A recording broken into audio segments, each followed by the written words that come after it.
UFM Madrid es algo así como el paso natural de una universidad que ya se había convertido en una universidad internacional, y surgió esta oportunidad, nos lanzamos a la aventura y afortunadamente pues logramos la autorización para abrir un campus de la UFM en Madrid.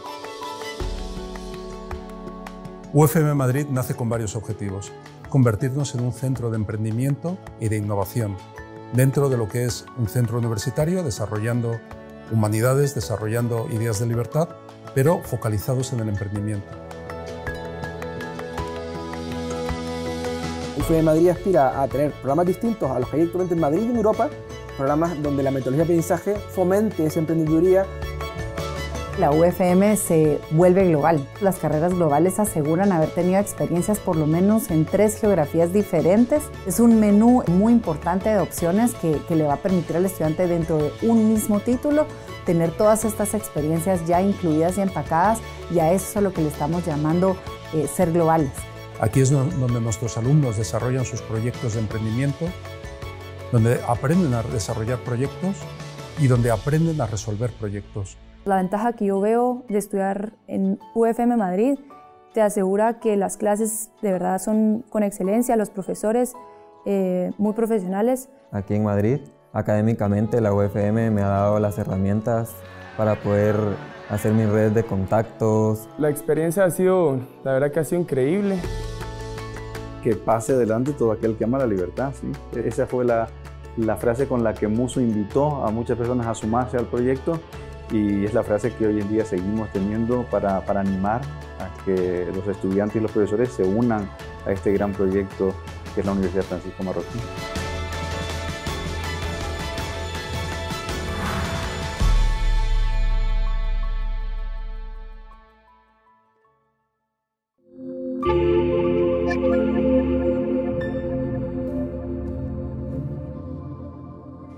Nuestra misión es difundir los principios éticos, económicos y jurídicos de una sociedad de personas libres y responsables.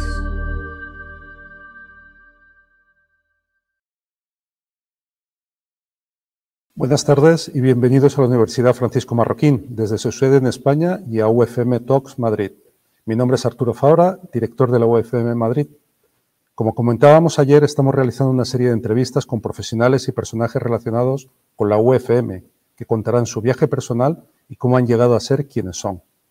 Estas entrevistas son moderadas por Maite Rico, una de las periodistas más importantes del panorama actual en España. Ella ha sido subdirectora del diario El País, donde también ha ejercido de editorialista, corresponsal en México y Centroamérica, y reportera internacional. Actualmente es analista en el periódico El Mundo y en las emisoras Onda Cero y Es Radio. Maite Rico es coautora de los libros Marcos, La genial impostura y ¿Quién mató al obispo? Autopsia de un crimen político. Bienvenida, Maite. Hola a todos. Hoy seguimos con las UFM Talks, las conversaciones de la Universidad Francisco Marroquín. La de hoy se titula El doctor Antillón y otros colegas crearon en 1997 la Fundación Ayúdame a Vivir, Ayubi, gracias a la cual han construido la Unidad Nacional de Oncología Pediátrica, la UNOP, que es el hospital de referencia, yo diría que regional, más que nacional, para el tratamiento de esta enfermedad. Y Ayubi se ha ido desarrollando, ahora lo hablaremos con él, ha creado una clínica en Quetzaltenango y el hogar Estuardo Mini. Además de su tarea asistencial, el doctor Antillón es secretario de la Facultad de Medicina de la Marroquín y allí imparte también clases. El año pasado el doctor Antillón recibió, con todo merecimiento, el galardón de guatemalteco ilustre en el área científica, y además también ha recibido el reconocimiento de la Sociedad Internacional de Oncología Pediátrica por su tarea en este campo. Vamos a saludar ya a Federico. ¿Qué tal? Maite, es un gusto estar en este UFM Talks. Muy bien, pues mira, la primera pregunta iría por tu elección profesional. ¿Cuándo decidiste que tu vocación era la medicina y qué te atrajo de esta profesión? La verdad que al principio, cuando terminé lo que llamamos aquí en Guatemala la secundaria, no tenía claro todavía qué quería hacer, pero sabía que me gustaba estar con las personas, que me gustaba y que me gusta convivir y que me gusta ayudar. Entonces pensé que la medicina era un campo en el cual yo me podía desarrollar. Realmente no sabía a qué me metía, pero cuando ya empezamos a ver pacientes y estar en el hospital, yo supe en ese momento que esto era lo mío. Y la Marroquín, estudiaste la carrera allí, ¿por qué escogiste esta universidad? Pues siento yo que en ese momento, al igual que ahora, es la mejor opción para estudiar medicina en Guatemala. Es una universidad que está al día, que está en punta de tecnología y que se mantiene al día en lo que son técnicas de estudios y en los avances de la medicina. O sea que siento yo que es la mejor opción que ofrecemos a nuestros estudiantes que quieran estudiar medicina. Definitivamente es la Universidad Francisco Marroquín. Hiciste la especialización aquí en España, en Navarra. ¿Cómo fue tu experiencia allí? ¿Te adaptaste bien a la vida bueno, aquí en España y en concreto ahí en Pamplona? Me sentí muy en familia. Me recuerdo la primera vez que llegué al aeropuerto de Barajas en Madrid en enero de 1987 y curiosamente después de haber viajado 8 horas en avión, llego a Madrid y la gente hablaba español, entonces me pareció, era la primera vez que estaba yo en Europa y la verdad que me sentí muy a gusto, muy a gusto, las personas muy agradables y la verdad que para mí fue un tiempo de mucho crecimiento y aprendizaje. Acción, ya. ¿Estamos ahora de nuevo conectados?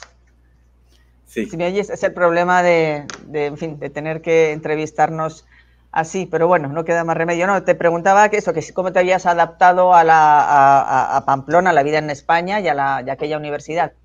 Muy bien, muy bien. La verdad que me sentí muy a gusto, me sentí en familia, muy acogido y a mí me gustan las personas, me gusta conversar con ellas, me gusta hacer muchos amigos y la verdad que cuando me tuve que ir porque tenía que seguir creciendo profesionalmente, fue muy triste salir, pero sabía que iba a otra cosa para seguir creciendo.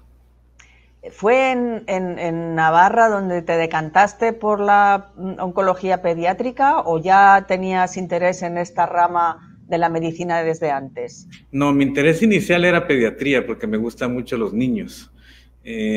Pero cuando vi en la clínica universitaria de Navarra, en Pamplona, veían muchos cánceres, sobre todo sólidos, muchos tumores óseos y tenían técnicas de preservación de la extremidad en momentos en que en Guatemala nosotros amputábamos a los niños que tenían un cáncer óseo. Entonces ahí me interesé tanto desde el punto de vista humano, que es esa relación con la familia y el paciente, ese dolor, pero saber que podemos ayudar, por un lado, y por otro lado, toda la parte científica de lo interesante de entender por qué se provoca o por qué alguien tiene cáncer a tan temprana edad y cómo lo podemos ayudar, cómo lo diagnosticamos, cómo lo tratamos y cómo salimos adelante. Después de Navarra, seguiste especializándote, profundizando en este conocimiento, en este campo, en Estados Unidos, en Memphis. Es frecuente que otros médicos o otros profesionales que se forman en el extranjero, sobre todo si vienen de países pues, de desarrollo medio, digamos, al final se acaben quedando en estos países donde han estudiado, pues porque les ofrecen mejores medios, más posibilidades de trabajo, mejores salarios, como puede ser, por ejemplo, Estados Unidos. Tú, sin embargo, regresaste a Guatemala a ejercer la medicina. ¿Tenías ya claro que querías volver? Cuando terminé yo de hacer la pediatría y el doctorado en España, me ofrecieron quedarme, pero en ese momento tenía yo la oportunidad de ir a hacer la subespecialidad a Estados Unidos, que en España no la podía hacer. Entonces salto a Estados Unidos, hago la subespecialidad en hemato-oncología pediátrica y cuando termino en Memphis también me ofrecen quedarme a trabajar y la verdad que hubiera sido un sueño poder quedarme en Estados Unidos porque uno tiene unas oportunidades de hacer investigación clínica, investigación básica muy grande y con un salario muy atractivo. Pero por otro lado, el mismo hospital me ofrecía la posibilidad de tratar de hacer algo nuevo en Guatemala porque acababan de abrir en lo que aquel momento se llamaba el International Outreach Program del Hospital St. Jude de Memphis. Entonces, quemé barcos, dije yo, vuelvo a mis raíces y acepto el reto y pues aquí estamos, casi 20 años después.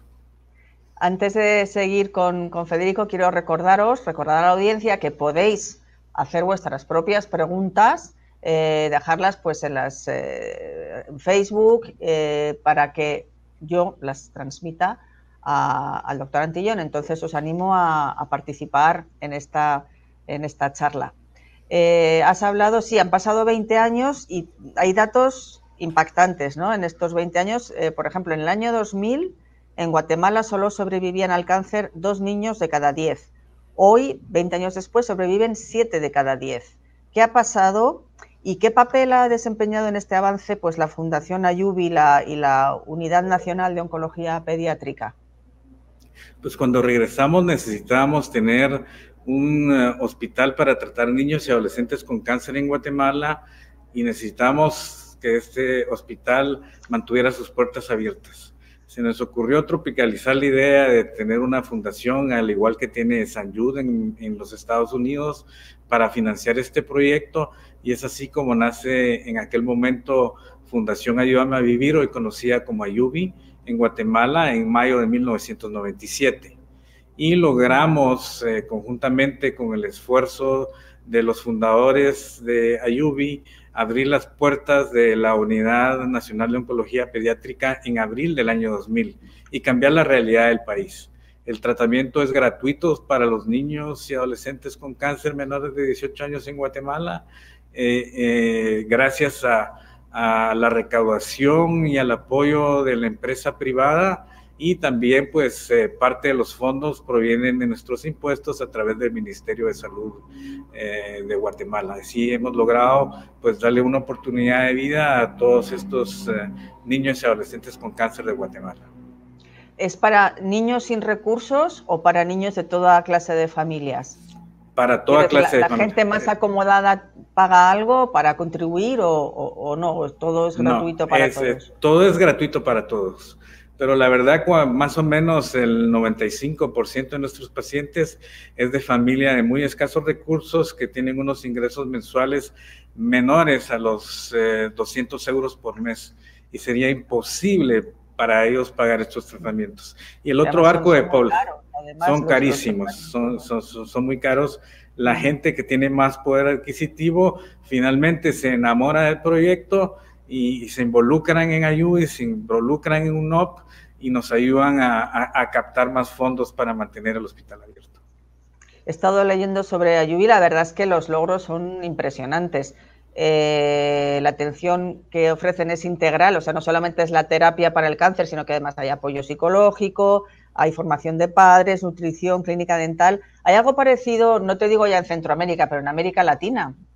Sí, definitivamente. La comunidad oncológica pediátrica global nos conocemos mucho, estamos trabajando de forma organizada en el área de Centroamérica, pero también conocemos a nuestros colegas de América del Sur, y en todos los países hay centros muy avanzados, en Argentina, en Brasil, en Perú, en México, en Costa Rica. Parte de Centroamérica un poquito más rezagada, pero lo que queremos al final del día es que todos los países, no solo hispanoamericanos, sino todo el mundo, tengamos que los niños y adolescentes tengan acceso a estos tratamientos y a esta oportunidad de vida.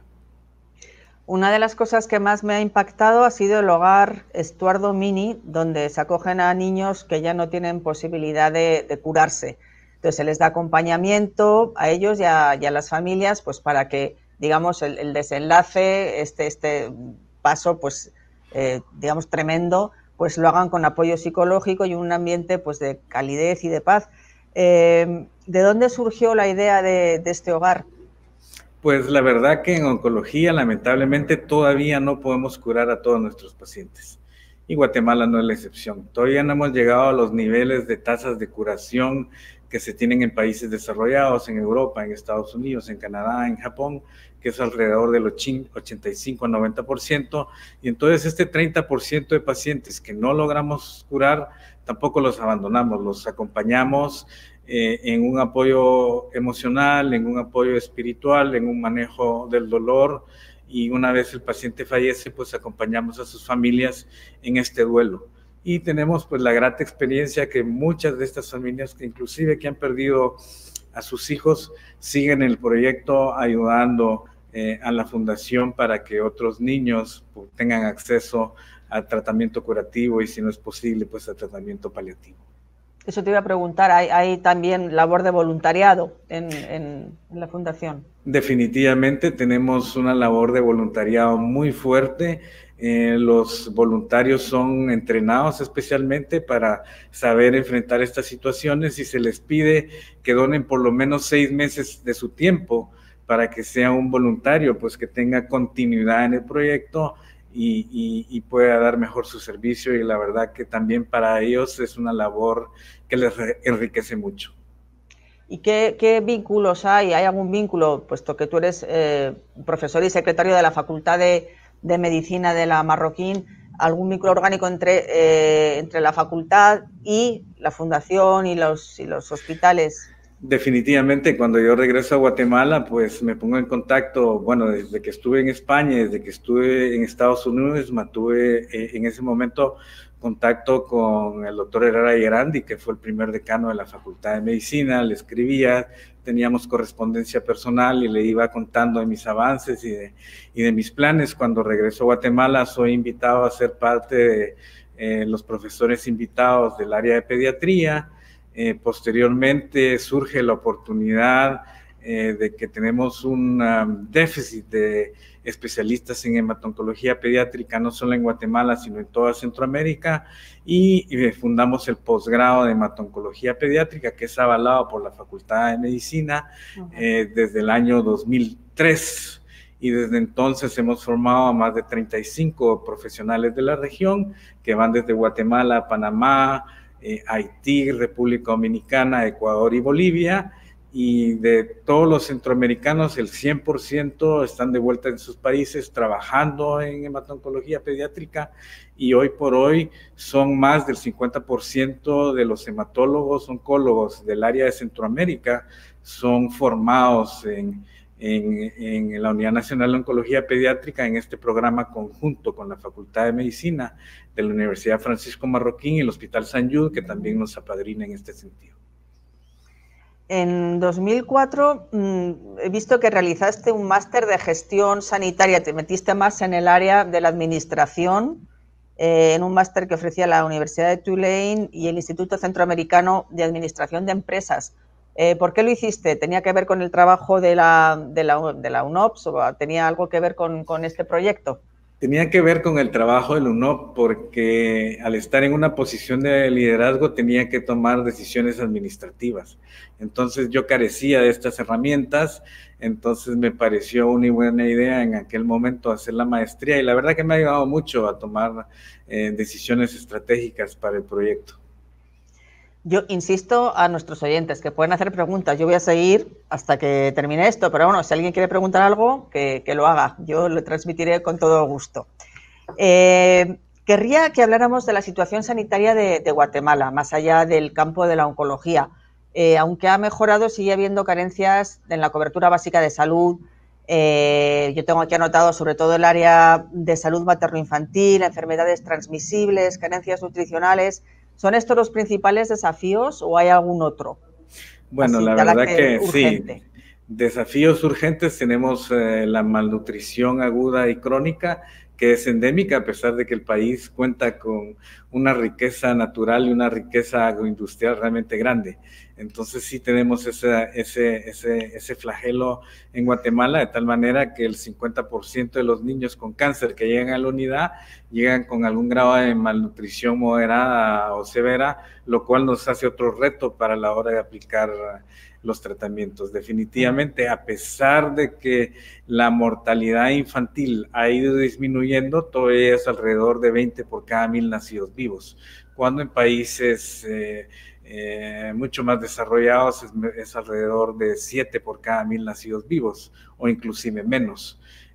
Guatemala es una población muy joven, donde más de la mitad de sus habitantes pues tienen un promedio de alrededor de 22 años. Somos una población muy joven, tenemos muchos problemas de enfermedades infecciosas, pero por otro lado, por ejemplo, la vacunación sí se ha logrado una buena cobertura a través de los planes del Ministerio de Salud Pública y hemos logrado así poco a poco ido disminuyendo la mortalidad infantil, y en la medida que disminuye la mortalidad infantil, pues las enfermedades crónicas empiezan a subir, como es el cáncer. Entonces cada año estamos viendo cada vez más casos y casos en la UNO. Y porque también, gracias a ustedes, hay mucha más detección de lo que había antes, ¿no? Y recuerdo que le he oído contar que cuando llegaron había una subestimación de los casos de cáncer en todo Guatemala, de cáncer infantil. Definitivamente. Nosotros cuando abrimos la unidad con 28 camas,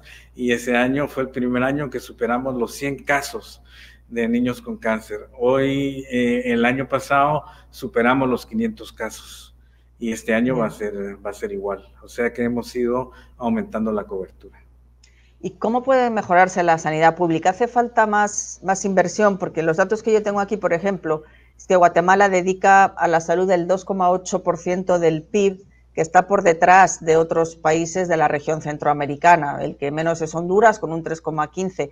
¿Hace falta más fondos o hay otras facetas? Creo que no es una cuestión de meter más fondos y de tirarle dinero.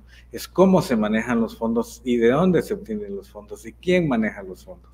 Sí, y la Unidad Nacional de Oncología Pediátrica es un claro ejemplo de una iniciativa público-privada donde nosotros, si bien tenemos fondos de nuestros impuestos, se manejan de una manera eficiente y honesta, por un lado, y el presupuesto de funcionamiento de la unidad es alrededor del 40% de fondos de impuestos, de dinero, y el otro 60% de funcionamiento lo provee Ayubi a través de sus campañas de recaudación, y el 100% de la inversión en equipo y de infraestructura es privado a través de Ayubi. Entonces, un modelo posible sería que fundaciones o empresas privadas, al igual que lo hacen en la Comunidad de Madrid, pues manejen hospitales y tengan un excelente servicio, una excelente calidad y sea más barato y efectivo. O sea que en realidad, como siempre, es una cuestión de gestión política, lo que falla sobre todo. Es correcto, Maite, sí. ¿Se suele tener en cuenta los médicos o no? ¿O la clase política va a su bola? Yo creo que es un mal endémico en todos los países. Yo creo que la clase política, sobre todo en Guatemala, no me atrevo a opinar de otros lados, aunque conozco el caso de España, realmente van a su aire y realmente no se centran en los problemas, ni tienen un plan que dure a largo plazo, una visión de país en el área de salud que te dure 10, 15, 20, 30 años para ir cumpliendo objetivos. Cada vez que hay un cambio de gobierno, hay un cambio de autoridades y todo se pierde. He visto también, bueno, Guatemala es un país que sufre, como muchos otros, desigualdades económicas profundas, y eso se traduce también en la salud. Has hablado de cómo muchos de los niños que os llegan tienen problemas de malnutrición, y he leído, bueno, que la mortalidad materna es un 2,2 veces mayor en zonas rurales indígenas, igual que la desnutrición. Yo recuerdo cuando vivía ahí que efectivamente en la zona del oriente había hambrunas, a pesar de que había tropocientas organizaciones no gubernamentales trabajando en la zona que no sabías muy bien exactamente qué estaban haciendo. Pero ha habido aunque dices tú que es endémico, ¿hay algún tipo de avance? Ha habido un avance lento, la verdad, tanto en lo que es el tema de nutrición como que es la disminución de la mortalidad materna. Poco a poco ha habido avances. A medida que hay más creación de empleo por parte de inversionistas locales o extranjeros y se dan fuentes de trabajo, pues la gente poco a poco va subiendo de nivel y tiene más opciones de tener un mejor porvenir. ¿Y se ha desarrollado la atención primaria? Que eso también es importante, ¿no? También para las tareas pedagógicas y la atención más sobre el terreno. Yo siento que eso todavía va avanzando muy lento, aunque existen algunos modelos muy buenos, donde la salud comunitaria tienen, por ejemplo, todo la comunidad, el pueblo perfectamente, quién vive en cada casa, quién padece hipertensión, quién está en edad reproductiva, cuántos niños se tienen, y entonces tienen mapeados las comunidades, y son la gente que se dedica a salubrista, pues van, visitan las casas, buscan a estas madres para que tengan su atención prenatal, para que los niños se vacunen, para que los adultos se controlen la presión arterial. Pero son modelos como muy limitados a ciertas áreas, y todavía eso pues lo tenemos que expandir. En el campo de la oncología, hoy en día en general, se curan muchos más casos de cáncer que hace unos años. Supongo que el diagnóstico precoz es importante, pero también ha habido un desarrollo importante en el área médica, digamos, de investigación. ¿Qué destacarías de los avances médicos en tratamientos? Bueno, la verdad que en los últimos años ha sido una experiencia enriquecedora, porque hace 10, 15 años mucho del tratamiento era, ¿cómo decirlo?, como a tierra quemada, utilizar quimioterapia, utilizar radioterapia o utilizar cirugía. Pero últimamente han habido tales avances con inmunoterapia que hoy podemos decir que por lo menos 2 de las leucemias agudas se curan con medicamentos que no son quimioterapia, sino que van específicamente diseñados al defecto genético que ha hecho surgir a esa leucemia, por mencionar un caso. Y en el caso de la leucemia linfoblástica aguda, estamos viviendo un avance espectacular desde hace 2 o 3 años con la introducción de las famosas CAR T-cells, que están aplicando con mucho éxito ya también en hospitales de Madrid y de Barcelona, y donde han tenido la experiencia de curar a muchos chicos de leucemia sin el uso de quimioterapia, y ya cuando habían fracasado 1 o 2 veces habían tenido recaídas, inclusive habían tenido trasplantes de médula ósea. Entonces la verdad que estamos viviendo unos años muy emocionantes en la medicina, y espero que con el tiempo esos medicamentos, esas técnicas bajen de precio y sean aplicables a países como Guatemala. ¿Llegaremos a ver la cura alguna vez del cáncer? Los especialistas, ¿qué decís? ¿Va a ser factible? Yo lo que he vivido desde que empecé hace 20 años es que nos estamos acercando en algunas enfermedades a tasas de curación que superan el 90%, casi cercanos ya poco a poco a ese 100% tan anhelado por todos. Pero creo que falta mucho trabajo, mucha investigación todavía, mucha prevención en los cánceres del adulto, pero pienso que si no lo veo yo, pues lo verán mis hijos. Y quería saltar un momentito, volver a ti a la faceta docente. Eres profesor en la universidad, ¿te gusta la enseñanza? ¿Por qué te has metido, aparte de todo tu trabajo, tu tarea sanitaria, por qué además estás enseñando? Yo creo que es un parte del quehacer universitario, hacer investigación y hacer docencia. Y la docencia nos mantiene en contacto con los conocimientos al día y con gente joven, emprendedora y con muchas ideas. Entonces lo mantiene uno mucho en este mundo académico, que la verdad que es muy agradable y muy enriquecedor poder educar a las siguientes generaciones. Respecto al cáncer, me estaba acordando ahora, es que cada vez más, aquí en España también pasa que empieza a haber, antes existía, pero ahora ya se está difundiendo a través de redes sociales el tema de las terapias alternativas, que son obviamente absolutamente inútiles para curar el cáncer, pero que mucha gente se las cree. Incluso hay médicos, ¿no?, que anuncian pues tratamientos que insisten en que no se vaya a las terapias digamos tradicionales o las terapias que aplican los oncólogos, y ofrecen pues desde hierbas hasta cualquier cosa. ¿Eso lo encontráis también en Guatemala? Guatemala es un país muy rico culturalmente, donde tenemos mucha etnia maya, más del 40-50% de la población es de etnia maya, con 23 dialectos diferentes y una cosmovisión de la enfermedad muy diferente a la concepción occidental.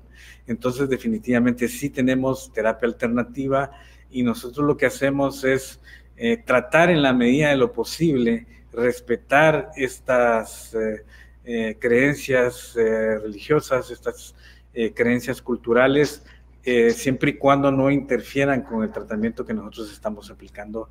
Respetamos las terapias alternativas que muchos de nuestros pacientes usan, porque si nosotros sabemos que están usando y si no interfiere con el tratamiento, pues nosotros las respetamos también. Entonces yo creo que tenemos que tener esa sensibilidad y ese respeto cultural y saber entender la otra parte y saber por qué lo usan y tratar de convencerlos en la medida de lo posible de que no interfiera con las terapias que se están aplicando. Muy bien, pues ahora voy a dar paso a algunos oyentes o televidentes que nos están siguiendo, que han planteado varias preguntas. Empiezo con Mercy Abril, que nos pregunta para el doctor Antillón: ¿hay oportunidades de voluntariado para estudiantes de la Marroquín? Eso es interesante. Implicarlos en el día a día. Sí, definitivamente sí. Se tienen que cumplir, pues, que sean mayores de edad y que tengan el tiempo para estar de alguna manera. No son 6 meses seguidos, sino adaptarse a los horarios, porque dice la fundación, bueno, necesitamos un voluntario en esta parte del día lunes o en esta mañana del sábado. Entonces ya es una negociación entre la gente que hace voluntariado, que tiene que administrar su tiempo, pues, para cumplir donde se necesita que esté el voluntario en los momentos específicos. Con la excepción de ahora de la pandemia, que ahorita no tenemos voluntarios porque, claro, tenemos que proteger a todo el mundo, nos tenemos que proteger entre nosotros mientras salga la vacuna. Porque es importante también que haya un poco de imbricación de las universidades, tanto públicas como privadas. Estoy pensando, pues, dadas justamente lo que hablábamos, las diferencias sociales tan importantes que hay, que los alumnos, digamos, más privilegiados, de centros más privilegiados, se impliquen también un poco en la realidad de su propio país, ¿no? Que salgan y que se pateen el terreno, ¿no? Que vean cómo es su país. Pues otra pregunta, Cecilia Tejeda. Te felicita, muchas felicidades por esta gran labor. Porque dice, generar un cambio como el que ustedes están generando requiere mucha perseverancia. ¿Cuál es lo que les motiva para el día a día o lo que te motiva en el día a día? Bueno, uno tiene como asiderados emocionales y el principal es mi familia y mi país y luego los pacientes. Entonces realmente uno todas las mañanas se despierta realmente, por un lado, con ganas de ir a trabajar y de enfrentarse a los problemas del día a día y de ayudar a estos pacientitos, pero por otro lado, cuando va terminando el día, tengo ganas de regresar a mi esposa y a mis hijos, pues, para seguir con la vida personal. ¿Cómo haces para superar? Porque me imagino que es muy estimulante ver que los niños se curan, pero también es muy duro siempre para un médico que se le muera a los pacientes, pero sobre todo siendo niños que además requieren tratamiento largo, con lo cual pues se crea una relación de más intimidad o demás. ¿Cómo pueden superar los médicos estos momentos difíciles, ¿no? Yo creo que cada persona está destinada a vivir una longitud X de vida. Y si a un niño le toca vivir esa vida, pues es su vida y ese final tiene que ser acompañado de su familia, de sus amigos y de los profesionales que nos ayudamos. Los pacientes que están en esta situación llegan a tener una madurez realmente impresionante y muchos de ellos se van con mucha paz y cumpliendo su misión. Fernando Lux nos pregunta, ¿cómo es en el caso de Ayubi, cuál es la clave para poder generar propuestas de desarrollo sostenibles, tanto para el ámbito de salud como para también otras que tienen como fin el bienestar de la salud, la vida e integridad de la población? Propuestas de desarrollo sostenible. No sé exactamente a qué se refiere, pero entiendo que más sostenible que lo que hacéis vosotros no hay nada. Sí, lo que pasa es que Ayubi, si bien empezó siendo una fundación que recaudaba poco, se dio cuenta que tenía que ser algo profesional, una recaudación profesional. Y realmente tienen unos programas fascinantes para recaudación de fondos que incluyen el programa de padrinos, campañas de todo tipo, muy creativas donde obtienen los fondos y ahora pues inclusive se acaban de expandir a los Estados Unidos en Ayubi USA, que tiene su sede en la Florida, para recaudar fondos de manera internacional para seguir con el crecimiento del UNOP, ayudando a estos niños y familias que se enfrentan al cáncer. Pregunta Yasmín Valdés, ¿cómo mejorar la detección temprana de cáncer en niños para que más pacientes puedan salvarse? Pues qué excelente pregunta, porque curiosamente acabamos de terminar de filmar en New Media un MOOC, que es un curso en línea abierto, gratuito, y que el título es el cáncer pediátrico. Entonces esto está dirigido para estudiantes de medicina, para profesionales de salud y para gente en general que quiera aprender los signos tempranos del cáncer en la edad pediátrica. Y lo vamos a lanzar ahorita con New Media en enero, para que las personas que sí lo deseen, pero sobre todo profesionales asociados a la salud, aprendan cuáles son los signos y de esa manera poder detectar de forma temprana, porque mientras más temprano captemos el cáncer, es mucho más curable, los tratamientos son más baratos y hay menos toxicidad. O sea que es un gana-gana para todos. ¿Habéis establecido algún contacto con las redes, lo que haya, de asistencia primaria en las zonas, en otros departamentos, para un poco hacer pedagogía con los propios sanitarios en el caso de que puedan detectar algo sospechoso para que sean conscientes de que puede tratarse de un cáncer y os lo deriven? ¿Tenéis algún tipo de relación con las redes de asistencia primaria? Definitivamente mantenemos coordinación con el Ministerio de Salud de Guatemala, pero no solo eso, sino rotan en la unidad médicos que se están entrenando como pediatras, que luego salen a los hospitales de los departamentos de las distintas provincias a hacer su año de servicio social. Y como conocen de nosotros, y ellos pues a nivel de hospital primario o secundario, pues ya nos refieren de manera directa a los pacientes. Pero también ese es uno de los objetivos de este curso en línea abierto, básicamente dedicado a enfermeras, promotores de salud o médicos de salud primaria, para que ellos vean dentro de este mundo de infecciones y de enfermedades más comunes a este paciente que tiene la posibilidad de tener cáncer y que nos lo refieran de manera temprana. José Álvarez preguntaba algo también vinculado a lo que ya había preguntado Yasmín. ¿Hay algún proyecto en la Marroquín para el estudio del cáncer infantil? ¿Proyectos específicos?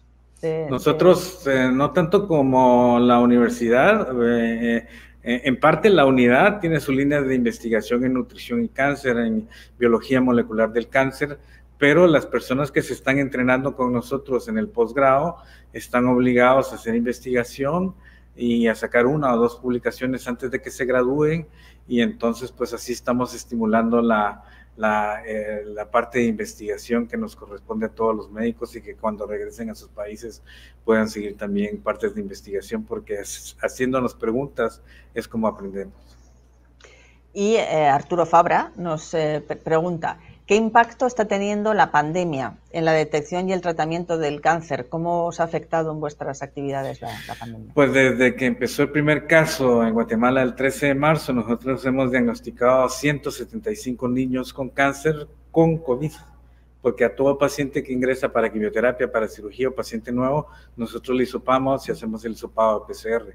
Pero por otro lado, en los tiempos que estuvo cerrado y estuvimos aquí, que no había transporte entre los departamentos, hubo una disminución de los niños con cáncer que podían acudir a sus terapias normales y una disminución en el diagnóstico de los casos nuevos. O sea que probablemente vamos a tener o ya estamos teniendo en los niños que ya están en tratamiento algunas recaídas, y por otro lado los que no pudieron llegar al hospital en los meses de abril, mayo, junio y julio, algunos pacientes pues que vayan a fallecer por estos cierres que hubo obligados que hubo por la pandemia.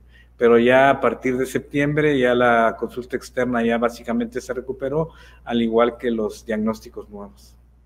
Fíjate que eso leía yo también, que en España lo que están comentando es que ahora mismo no se ha detectado, pero que uno de los efectos de la pandemia va a ser una mayor mortalidad en pacientes oncológicos, precisamente por el parón que ha sufrido la sanidad. Definitivamente, y no solo en cáncer, sino todas las enfermedades crónicas de las personas que no han podido acudir a sus citas normales de seguimiento. ¿Cómo ha afectado en general la COVID, la pandemia a Guatemala? ¿Cómo se ha llevado a cabo la gestión desde tu punto de vista y qué consecuencias va a tener? Es difícil hacer el equilibrio entre el impacto económico que han tenido los cierres obligados de comercios y de horarios y de transporte, porque eso creo que a la larga va a tener un efecto peor de lo que ha tenido el COVID en sí.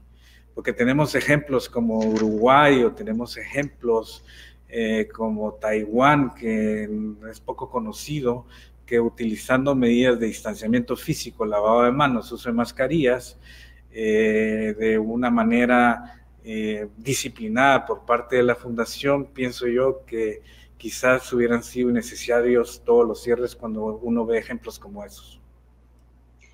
Pues ya vamos a poner fin a la entrevista, y quiero hacerlo con un comentario que nos manda Denilson Torres, que le manda saludos. Él ha sido paciente de UNOP y el año pasado terminó su tratamiento. Entonces quiere darle las gracias por su proyecto. Nos lo manda desde Facebook. Un abrazo, Denilson. Pues ya vamos a llegar al fin de la entrevista, que ya bastante tiempo te hemos quitado. Gracias, Federico, por tu generosidad, por tu tarea y por haber compartido con nosotros y con la audiencia pues toda esta experiencia fantástica. Gracias, Maite, un honor de verdad. Muchas gracias. Pues ahora vamos a pasar con Will Ogilvie, que es profesor del Instituto de Estudios Políticos y Relaciones Internacionales y coordina la licenciatura de Asuntos Globales. Will nos va a presentar diversas metodologías utilizadas en la Universidad Francisco Marroquín. Hola, Will, ¿qué tal? Hola, Maite, un placer estar aquí. ¿Cómo estás? Muy bien, encantada de tenerte. Muy bien, muchas gracias. Bueno, la verdad que para mí es un placer estar aquí por varias razones, ¿no? Evidentemente, como profesor de la facultad es pues un placer poder colaborar con el campus de Madrid, pero también pues siendo español, el hecho de tener la UFM allí en Madrid pues es todo un orgullo, yo creo, ¿no? Y entonces, cuando me pidieron que hablase de metodologías, es típico asunto, ¿no? Que por nombre parece que puede ser un poco aburrido, ¿no? Porque suena como algo abstracto. Pero básicamente lo que voy a intentar hacer en unos pocos minutos es intentar transmitir la experiencia de lo que es recibir clase en la universidad en general y, por supuesto, en la facultad.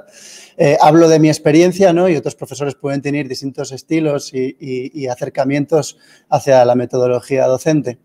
Pero yo principalmente, codirijo el programa de grandes libros de la facultad y también soy, como estabas diciendo en la presentación, el coordinador de la carrera de Asuntos Globales y doy asignaturas relacionadas que están bajo ese paraguas, podríamos decir, ¿no? Como puede ser geopolítica o relaciones internacionales. Y lo que suelo hacer como metodología, ¿no? Es utilizar algo tan antiguo como es el método socrático, ¿no? En el que el debate y la reflexión colocan al estudiante en el centro. Realmente el estudiante es la persona que tiene que ser el protagonista y la discusión de texto y seminarios al estilo Liberty Fund, ¿no? son muy comunes en la universidad.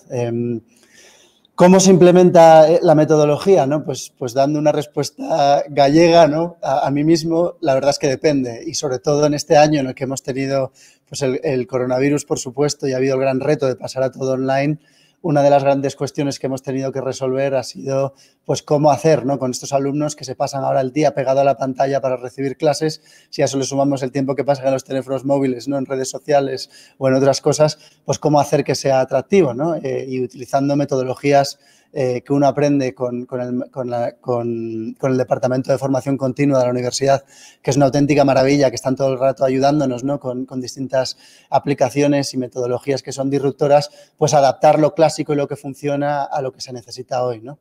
Yo, por ejemplo, he utilizado, sobre todo al final, ¿no?, cuando estaban muy cargados los alumnos, los icebreakers, para ayudar a los alumnos a relajarse y a empezar las clases con frescura, ¿no? Porque realmente es un reto, lo ha sido siempre, creo, en la enseñanza, tener a estudiantes que estén motivados y al 100% de atención en las clases.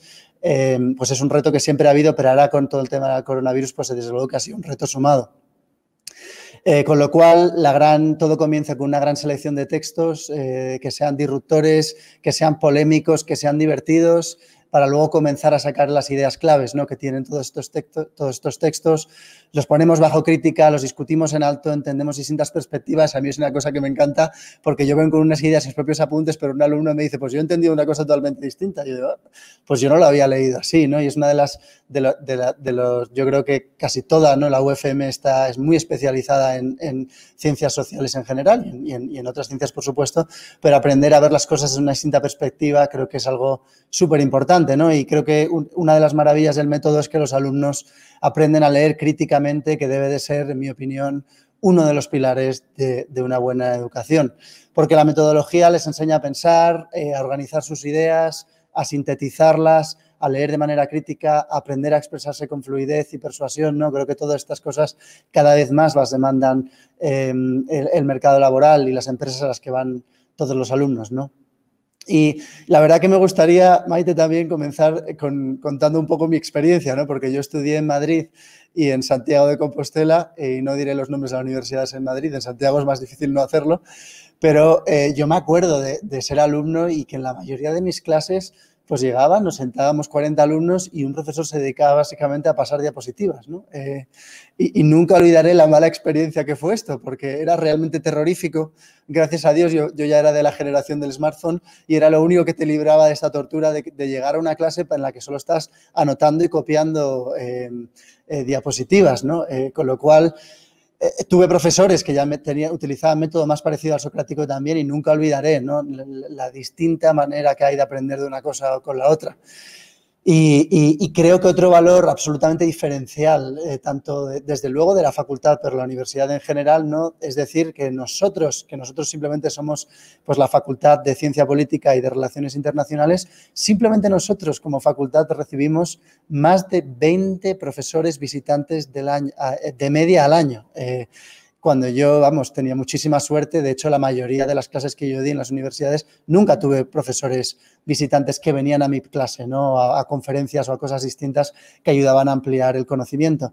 Y, sinceramente, creo que la Marroquín debe de ser de las mejores universidades del mundo. Yo, sinceramente, no conozco a ninguno ni de mis alumnos que están estudiando fuera, ni de experiencias personales de amigos míos que están en otras universidades del mundo que tengan este nivel de docentes y además de profesores visitantes que vienen simplemente en nuestra facultad, ¿no? Todos tienen una proyección internacional. Evidentemente hay mucha presencia de profesores de Estados Unidos, de Europa, de Iberoamérica, de Asia, de todos lados del mundo, y la verdad que es una suerte, una experiencia realmente inolvidable para todos nuestros estudiantes, ¿no? Hace poco invité yo a una de mis clases de geopolítica, que estábamos hablando de India, a un amigo indio que para hablar de las castas en India, ¿no? Y pues yo, sinceramente, en España no tuve la suerte de tener esta presencia internacional tan grande como tiene la Marroquín por el networking que tiene y de constantemente estar recibiendo a gente de fuera. Y luego, además, algo que nos distingue, por lo menos yo quiero pensar como facultad, ¿no?, porque es donde yo doy clase, pero creo que es algo que se puede ampliar a toda la universidad, es la cercanía.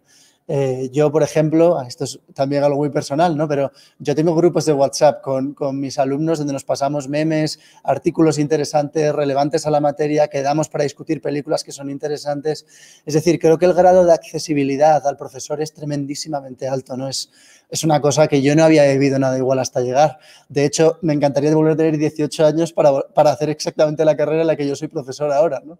Es una de las cosas que yo les digo siempre a los alumnos porque creo firmemente, ¿no?, en todo ello.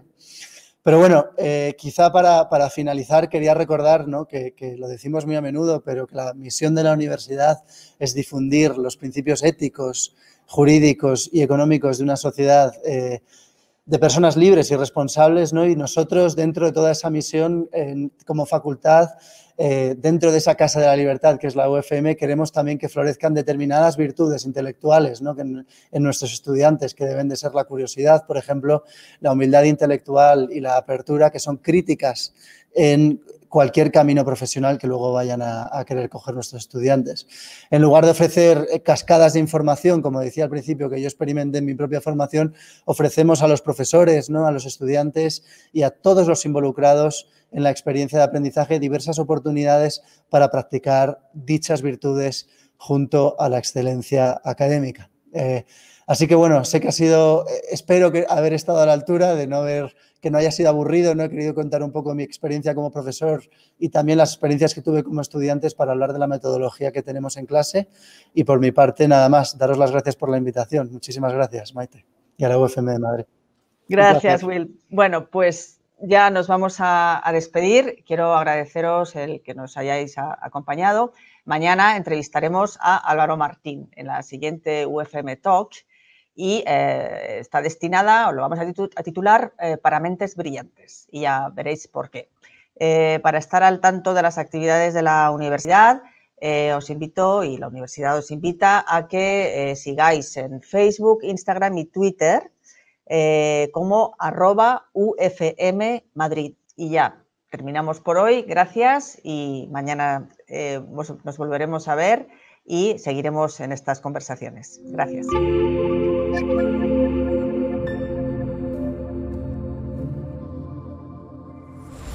Personas libres y responsables.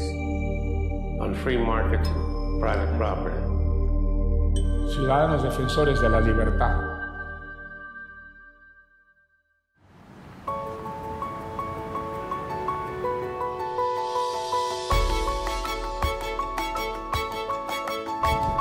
UFM Madrid es algo así como el paso natural de una universidad que ya se había convertido en una universidad internacional, y surgió esta oportunidad, nos lanzamos a la aventura y afortunadamente pues logramos la autorización para abrir un campus de la UFM en Madrid.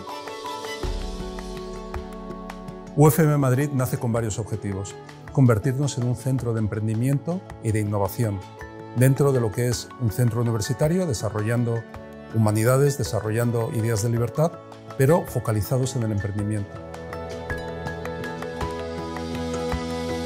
UFM Madrid aspira a tener programas distintos a los que hay actualmente en Madrid y en Europa, programas donde la metodología de aprendizaje fomente esa emprendeduría.